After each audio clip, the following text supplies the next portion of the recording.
It's time for companies like ours to move beyond legacy thinking. The room laughed softly, not because the joke was funny, because the people around the table understood exactly who the joke was about. I remember the time on the screen in the back of the ballroom. 10:14 a.m. Chicago, Grand Meridian Hotel, Annual Global Innovation Summit.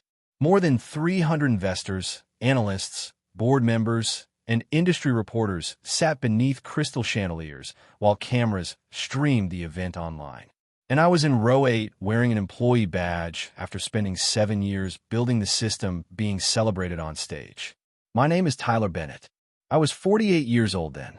I had worked 22 years for Halcyon Dynamics, a manufacturing and logistics technology company that loved talking about innovation almost as much as it loved forgetting who created it.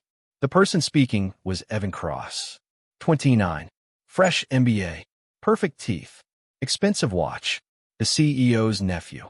Official title, Vice President of Innovation. Actual qualification, related to the right man. He stood under bright lights beside a massive screen showing projected revenue numbers. $400 million. 5-year estimate. The audience loved numbers like that. The slide behind him changed. My stomach tightened. Because I knew every diagram, every workflow, every architecture layer, every predictive model. The system on that screen had taken 7 years of my life. I missed anniversaries building it, missed weekends, spent nights sleeping in server rooms during failed simulations. My daughter once asked when I'd stop bringing my laptop to family dinners. I told her soon. That was 6 years earlier. Evan smiled at the audience. Our breakthrough platform, he said, was built by leaders willing to rethink old processes instead of protecting outdated methods. Another soft laugh.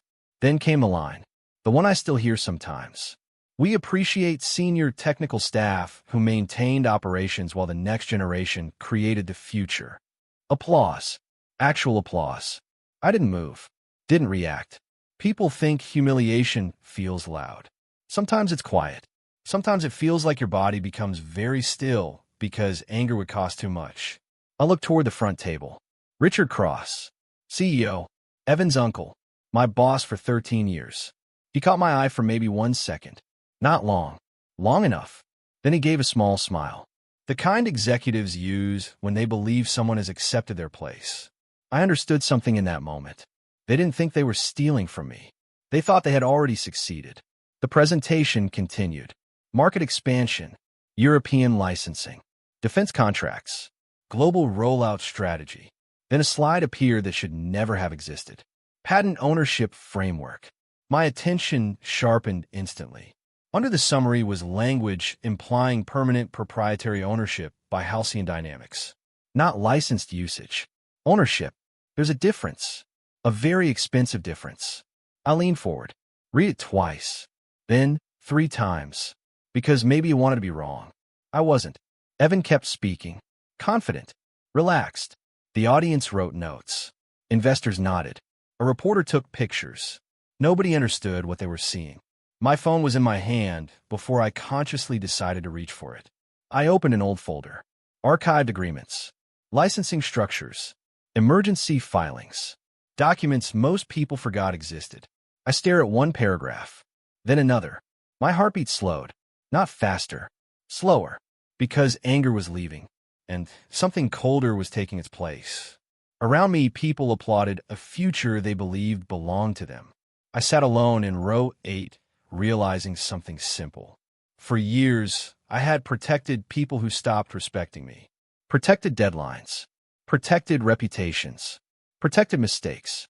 At 10:17 that morning, while the CEO's nephew accepted praise for my work, I stopped protecting them. I joined Halcyon Dynamics when I was 26. Back then, the company occupied 2 aging buildings outside Indianapolis and handled industrial automation systems for regional manufacturers. No private jets, no investor summits, no glossy leadership videos, just engineers, operators, and people trying to keep machines running. I started as a systems analyst. My first desk sat beside a leaking window. During winter, cold air came through the frame hard enough that we kept tape around the edges. I stayed late because problems interested me, Not because anyone asked. Over time, people learned something. If a distribution network failed at 2 a.m., call Tyler. If forecasting software crashed before a client review, call Tyler. If an acquisition broke infrastructure nobody understood, call Tyler. I became useful. Useful is dangerous in companies because useful people often get depended on instead of promoted. Years passed. Recessions came. Executives changed. Entire departments disappeared. I survived all of it. I built predictive logistics tools that saved millions, helped redesign manufacturing scheduling systems, solved bottlenecks that cost clients enormous amounts of money. My name appeared in technical reports, never on stage, never in press releases. Public recognition went elsewhere, usually to people with cleaner suits. I'm not bitter about education. Some of the smartest people I knew had elite degrees. But Halcyon slowly changed. Competence stopped being enough. Presentation mattered more. Confidence mattered more. The appearance of leadership started outweighing actual results. Richard Cross accelerated that. The CEO believed perception created value. At first, he wasn't wrong. The company grew. Investors liked him. But eventually, image became more important than truth. That's when people like me became background furniture. Necessary.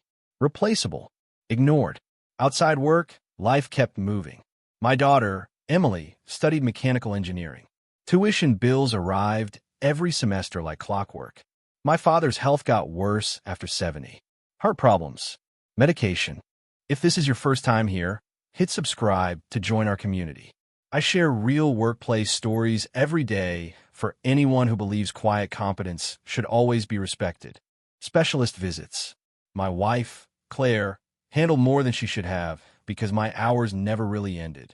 I told myself loyalty mattered. I told myself staying had meaning. Maybe men my age do that. Maybe after enough years somewhere, leaving feels like abandoning part of yourself. Then Evan arrived. Officially, he joined through a strategic leadership program. Unofficially, everyone knew why. He was Richard Cross's nephew. His resume looked polished. Top business school, consulting internship, leadership fellowship, the kind of background boards loved. He entered meetings confident before earning confidence. There's a difference. 3 weeks after arriving, I received an email. Subject line, Mentorship Alignment Initiative. I was assigned to train him. I remember staring at the screen. Not angry, just tired. Over 2 years, I taught Evan systems architecture, licensing limits, deployment risks, operational history, and client expectations. I explained why shortcuts fail, why infrastructure decisions matter years later. Sometimes he listened. Sometimes he checked his phone. Then strange things started happening. Ideas I shared privately appeared later in executive presentations. Technical solutions resurfaced under his name. Meetings shifted. My invitations disappeared while his expanded. Small things at first, enough to question yourself. Then larger things. A client thanked Evan for solving a forecasting issue I spent 6 months fixing. Evan accepted the praise. Didn't correct them. I watched. Said nothing. Silence becomes habit after enough years. There's something else I need to explain. Years before all of this, Halcyon nearly abandoned one of my projects because leadership thought development costs were too high. The project eventually became the platform behind that future $400 million projection. At the time, funding vanished. Executives moved on. I didn't. I believed in the technology. Enough to risk money. Enough to risk sleep. With outside legal counsel, I protected part of the intellectual property through a separate holding structure tied to licensing agreements. The company received usage rights, exclusive rights, broad rights, but not permanent ownership, not unrestricted control. Those details stayed buried because nobody cared. Until success arrived. That's common. People ignore foundations until the building becomes valuable. Most executives forgot the agreements existed. Some never understood them. I remembered, because I signed every page. And as Evan climbed higher inside the company, I began noticing something uncomfortable. He spoke about the platform like inheritance, not responsibility, like something handed to him, not built. At first I thought arrogance was the danger. Later I realized ignorance was worse. Because arrogant people know they're taking risks. Ignorant people believe consequences belong to someone else. I spent years believing loyalty would protect me. I was wrong, and by the time I understood that, the company had already started rewriting history. History rarely gets rewritten all at once. Most of the time, it happens quietly. A sentence changes in a report. A name disappears from slide. An introduction gets shortened. Then one day you realize your own work survives inside the company while your connection to it doesn't. That's what happened to me. The first time I noticed something serious was during an investor preparation meeting 18 months before the launch event in Chicago. A presentation deck circulated ahead of schedule. 37 slides. Projected market impact. Expansion timelines. Future commercialization. Normal executive material. I opened slide 12 and stopped. Lead platform architect. Evan Cross. I stared at the words longer than I should have. Not because titles mattered, because facts mattered. I built the original framework. I designed the licensing safeguards. I led failure testing. I handled 3 emergency deployments myself. Evan wasn't there for most of it. I assumed it was an error. People make mistakes. So after the meeting, I mentioned it privately. He smiled, relaxed, confident. Oh yeah, he said. Leadership wanted cleaner ownership messaging for investors. Cleaner ownership messaging. I remember those words because they sounded polished enough to hide something ugly. I let it go. Then more things changed. Internal newsletters highlighted Evan's vision. PR teams requested his photo for innovation campaigns. Clients began referencing interviews where he discussed strategic concepts I originally taught him over coffee in windowless conference rooms. Still, I stayed quiet. Success for the company meant security. At least that's what I told myself. By then, Emily was entering her final engineering years. Tuition climbed again. My father's prescriptions increased. Claire and I refinanced our mortgage 2 years earlier. I didn't need pride. I needed stability. People overlook disrespect longer when others depend on them. Then restructuring started. Official explanation. Modernization initiative. Real meaning. Power moved upward and sideways. My reporting authority changed. Teams I built stopped answering directly to me. Budget approvals shifted to Evan. Younger managers began copying him on decisions they used to bring to me. Nobody announced my decline. That's not how companies do it. Influence disappears before titles do. One afternoon, a junior engineer asked Evan for approval on a system adjustment I personally designed. I answered before Evan could. The engineer looked uncomfortable, then said, almost apologizing, "Sorry, I thought leadership wanted everything routed through him now." Through him? I nodded, pretended not to care, went back to work. But I remembered. Months later, an email arrived about the Chicago Summit. Global Innovation Showcase. Mandatory attendance. Executive seating assignments attached. I opened the document expecting little. What surprised me wasn't where I sat. It was my listed title. Tyler Bennett, Senior Technical Advisor. I read it twice. 22 years. Not director. Not principal architect. Not program founder. Senior Technical Advisor. The kind of title companies give experienced people when they want expertise without authority. I printed the seating chart, folded it, put it on my desk. I'm not sure why. Maybe because part of me needed proof that I wasn't imagining things.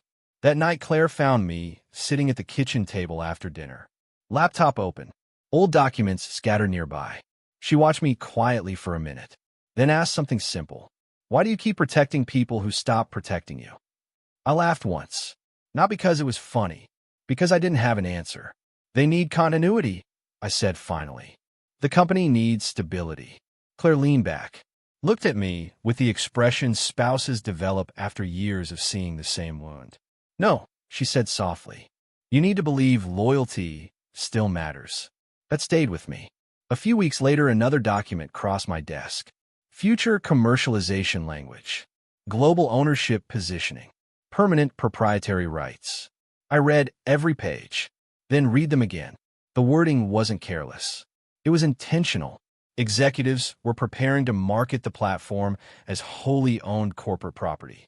Worldwide, investor-facing, legally. That crossed the line. Not emotionally, contractually. For the first time in years, I opened archived licensing agreements after midnight. Not out of curiosity, out of concern, because something inside me had changed. I wasn't asking whether they respected me anymore. I was asking whether they understood what they were risking, and I was beginning to suspect they didn't. For 3 weeks before the Chicago event, I slept badly. Not because I was angry. Anger fades. What stayed was conflict. I kept asking myself the same question. Do you warn them? Or do you let reality teach the lesson? Most people imagine leverage feels powerful. It doesn't. Real leverage usually feels heavy, because using it changes things permanently. Every night, after work, I reopened old files.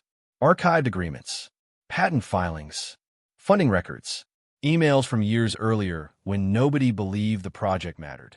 That history looked different now. 7 years before the launch, I had presented early versions of the platform to executive leadership. The idea was expensive, long development cycle, uncertain payoff. Richard Cross rejected expanded funding. I still remember his words. Interesting work, Tyler, but we invest in proven markets, not engineering experiments. The project almost died there. Almost. I couldn't let it go. Not because I wanted recognition, because I knew the technology worked. I'd seen enough failed systems to recognize something rare. So, I made a decision most people at the company never learned about. I continued development outside standard corporate funding channels. Carefully, legally, without side counsel. The intellectual property branch covering predictive adaptive architecture was placed under a protected holding structure. My holding structure. The company received broad licensing rights afterward because deployment required corporate infrastructure. Exclusive operational use. Renewable terms. Revenue participation clauses. Attribution requirements. Restrictions against unauthorized transfer or false ownership representation. Dense legal language. Easy to ignore. Until money arrives. Then every sentence matters. I signed those agreements beside company attorneys. So did Richard. Back then, nobody imagined the project becoming worth hundreds of millions. Nobody expected my name to matter years later. Useful people rarely look important while they're building things. Only afterward. One night around midnight, I sat alone in my home office reviewing clause references.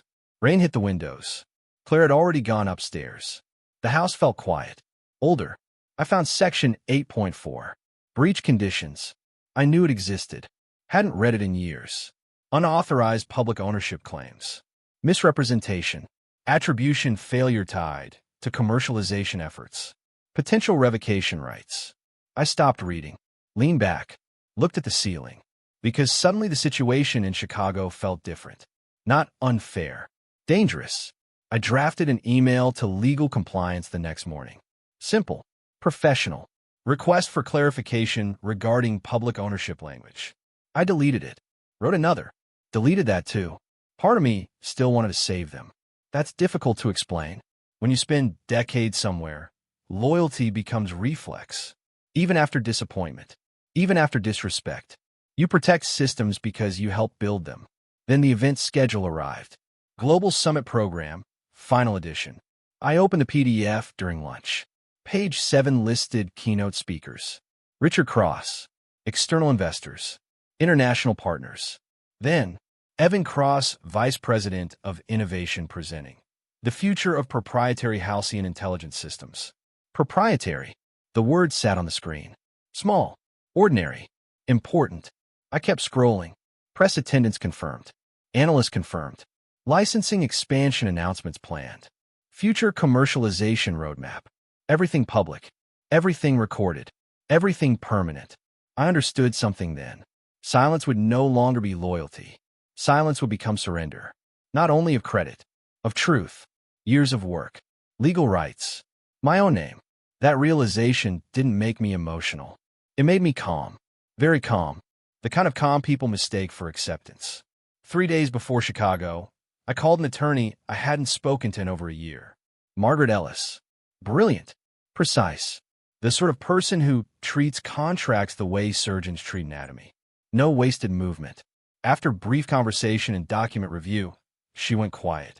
Then asked, Tyler, are they planning to present ownership publicly? Yes.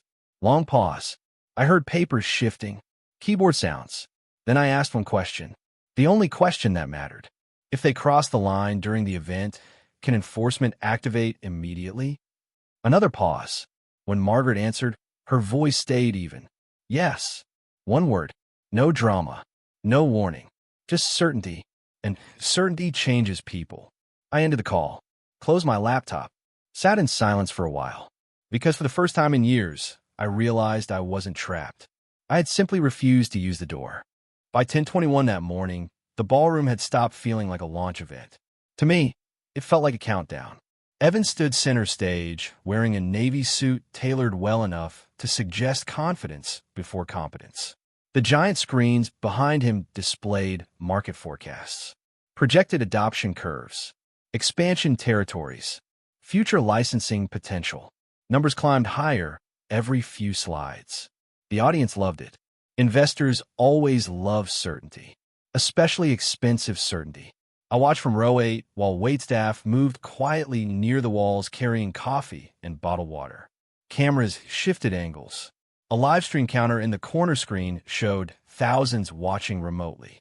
Richard sat at the front table beside board members. Relaxed posture, one arm draped over his chair. Proud. I had seen that expression before.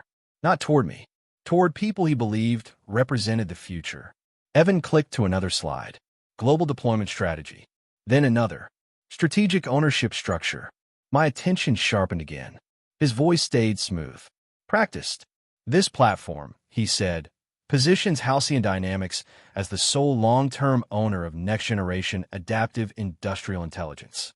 Owner, not license holder, not exclusive operator. Owner. The first violation. Small to outsiders. Critical to lawyers. I didn't move. He continued.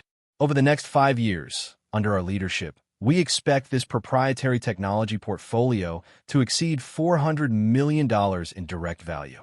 Our leadership, proprietary technology portfolio. Second violation. My phone vibrated once in my hand. I looked down. Margaret. Only 3 words. Conditions now triggered. I read the message twice. Then locked my screen. No adrenaline. No satisfaction. Just clarity. People imagine revenge arrives with emotion. Sometimes it arrives through paperwork. I opened a secure folder. Authentication prompts appeared.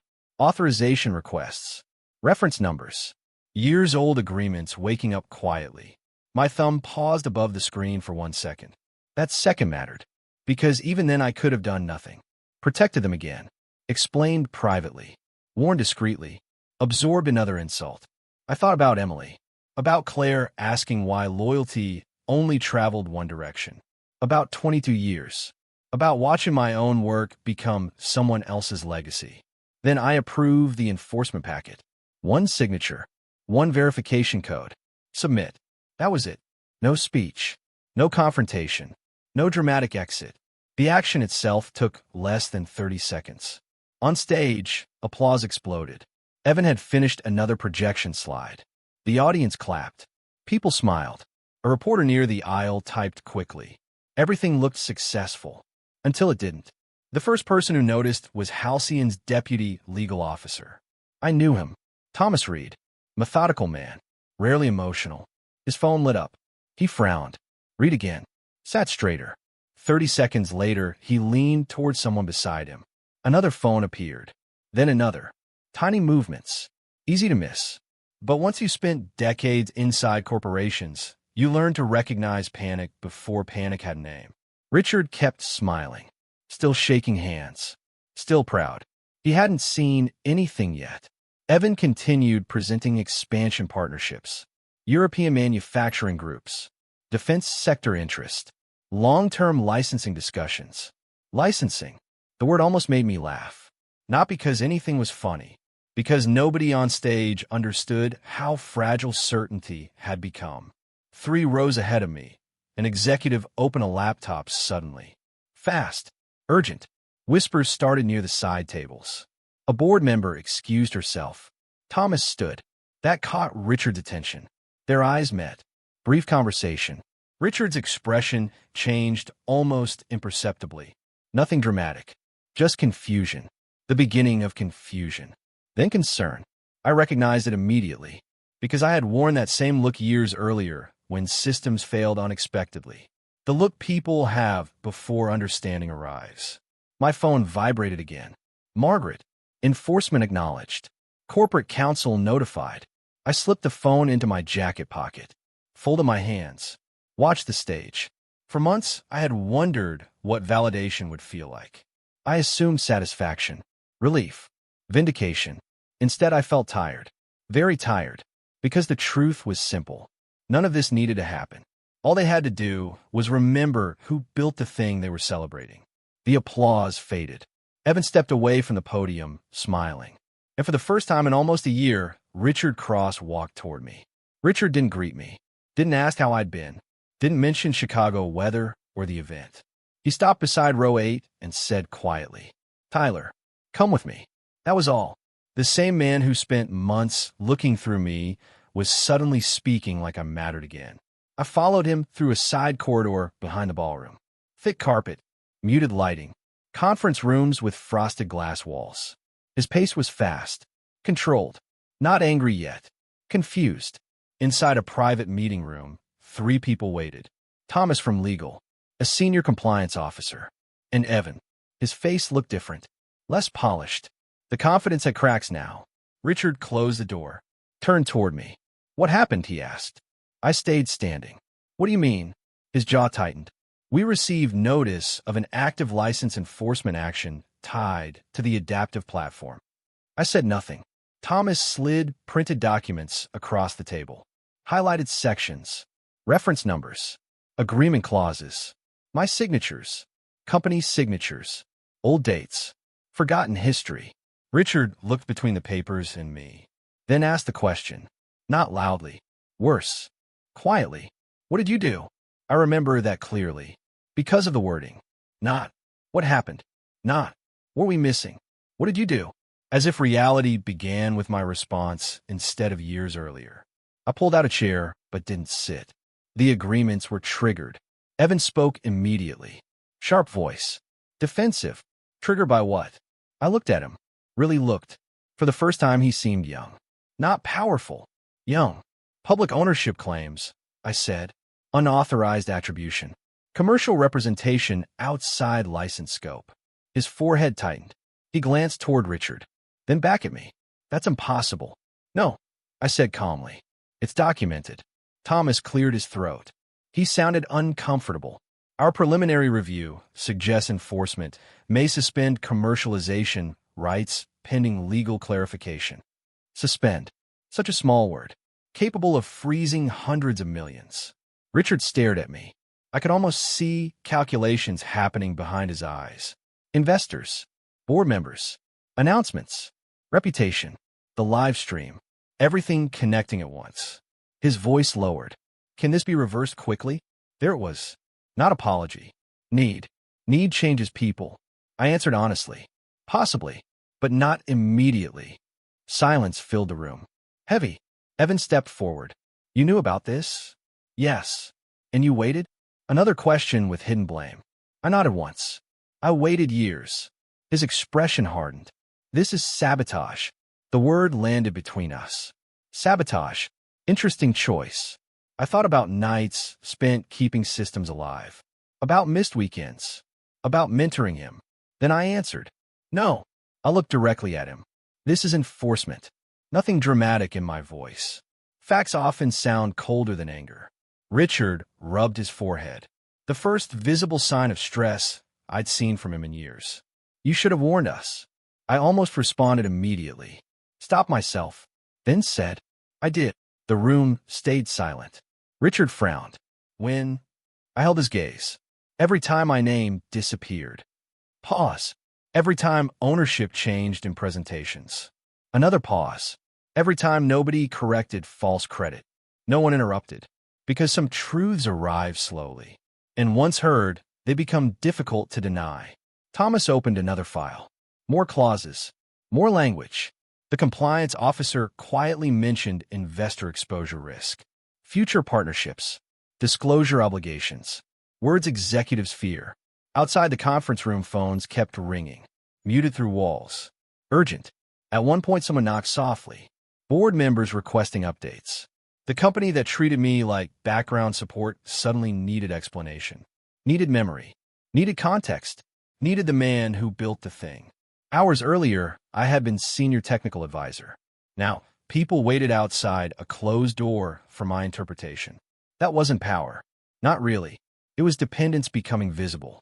And visible dependence makes organizations uncomfortable. Richard looked older in that room. Not by years, by realization. He stared at me and asked one final question. Different tone this time. Not command. Not accusation. Something closer to uncertainty. What do you need from us? I understood then. The hierarchy had changed. Not officially. Reality changed first. Titles would catch up later. The strange thing about corporate crises is this. Inside the company, people spend weeks arguing. Outside the company, the market decides much faster. Chicago ended on a Friday. By Monday morning, rumors had already started. Nothing dramatic at first. Questions, delayed announcements, unexpected revisions to investor material. A scheduled commercialization briefing quietly disappeared. Industry reporters noticed. They always do. Halcyon released careful language. Administrative review. Alignment process. Routine legal clarification. Corporate phrases designed to sound calm while rooms fill with panic. I returned home that weekend and cut the grass. Not because I felt peaceful, because ordinary things help when your mind won't stop working. Claire watched from the kitchen window. Later she asked how Chicago went. I stood by the sink rinsing dirt from my hands and said, different than expected. She looked at me for a long second, then nodded once, like she already understood. 3 days later my phone rang. Unknown number. I answered. The voice belonged to Martin Reyes, Chief Operations Officer for a manufacturing client I'd supported nearly 9 years. Good client. Demanding. Honest. Tyler, he said, skipping small talk, I need to ask something directly. Okay. Are you still with Halcyon? The question surprised me. Yes. Pause. Then, for now. I didn't answer immediately. Martin continued. If circumstances change, I'd rather work with the person who built the system. Simple sentence. No praise. No emotion. Yet I sat quietly after the call ended. Because validation feels different when it comes from people who depended on your competence instead of your title. More calls followed. Former clients. Industry contacts. 2 recruiters. 1 competitor. People I hadn't heard from in years. Not gossiping. Interested. The board launched formal internal review procedures. Outside counsel became involved. Documentation surfaced. Emails resurfaced too. Old approvals. Old attribution records. History has a habit of returning when lawyers start organizing timelines. Inside Halcyon, apologies began arriving. Subtle at first. A manager saying, you deserved better. An old colleague admitting, we should have spoken up. Interesting thing about apologies. They often appear after consequences. Richard requested meetings repeatedly. The first invitation sounded formal. The second sounded urgent. The third sounded personal. I eventually agreed. He looked tired when we met. Less certain. He offered expanded authority. Compensation adjustments. Recognition. Leadership restructuring. Words I chased for years. All arriving late. He spoke carefully. We can correct this. I believe he meant it. That was the strange part. I think Richard finally understood. But understanding after damage isn't the same as respect before damage. I listened, then thanked him, and said no. Not angrily. Calmly. Because something unexpected had happened inside me. I no longer needed them to admit my worth. I already knew it. That realization felt unfamiliar. Like putting down a heavy box after carrying it too long. The moment that affected me most happened 2 weeks later. Emily called. My daughter rarely interrupted work days unless important. Her voice sounded different. Excited. Careful. Dad. Pause. I saw your name. I stopped walking. What? In an industry article. About the licensing dispute. Silence. Then she laughed softly. Not mocking. Proud. They called you the original architect. I leaned against my office wall. Didn't answer immediately.